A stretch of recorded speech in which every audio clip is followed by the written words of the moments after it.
Walk into any electronics store today, and you can buy a massive, hyper-modern 4K television for the price of a decent pair of headphones. This pricing is a deliberate hardware loss. Manufacturers sell these screens at a deficit to ensure they end up in as many living rooms as possible. Look at Roku's 2025 financials. Their device segment ran a gross loss of $82 million. Meanwhile, their data platform side, the side that manages ads, brought in nearly $5 billion in revenue at a 50% profit margin. Every television sold is a customer acquisition cost, subsidized by the years of data extraction that follow the initial purchase. Walmart provided the ultimate proof of this model in late 2024 when they acquired Vizio for $2.3 billion. The acquisition focused on Vizio's Inscape ACR platform, an infrastructure that monitors the viewing habits of over 20 million households. Walmart's goal is a closed loop for advertisers. By merging household viewing data with their own retail purchase records, they can prove exactly when a television ad leads to a specific purchase at a Walmart register.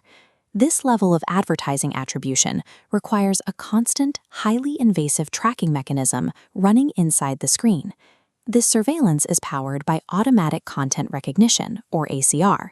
It is the invisible engine that turns every pixel on your screen into a data point. Samsung's system captures a glass-level screenshot every 500 milliseconds. That is 2 full images of your display being analyzed every single second. LG's configuration is even more aggressive, sampling audio at 48 kHz to track the sounds in your living room. The TV processes these captures locally into perceptual fingerprints. It works like Shazam for video, creating a unique digital signature that matches your screen content against a massive database library in real time.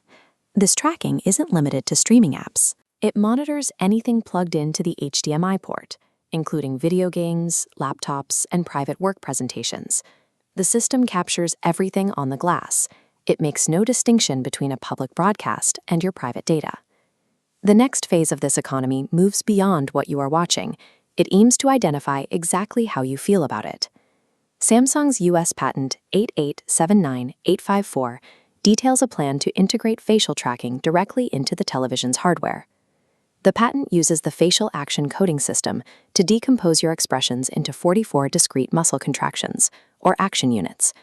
The software processes these muscle shifts to map your reaction into one of 6 categories: angry, fear, sad, happy, surprise, or disgust. For advertisers, this provides the specific emotional response to every single ad impression, measured in real time at a population scale. This data pipeline thrives because it is hidden behind dark patterns, user interfaces designed to make privacy settings nearly impossible to find.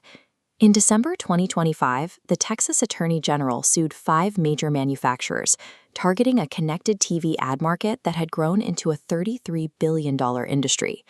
The lawsuit highlights a staggering level of friction. On some devices, disabling the ACR tracking requires navigating over 200 clicks, spread across 4 or more different menus.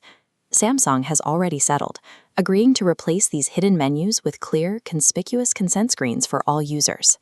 These legal battles represent the first major check on a model that has effectively turned the private living room into a behavioral sensor. Because the manufacturer's profit relies on this data extraction, opting out of ACR is the only way to hit their bottom line. You have to find the specific obfuscated settings. On Samsung, disable Viewing Information Services. On LG, look for Live Plus. Sony users need Samba Interactive TV, and Vizio owners must find viewing data.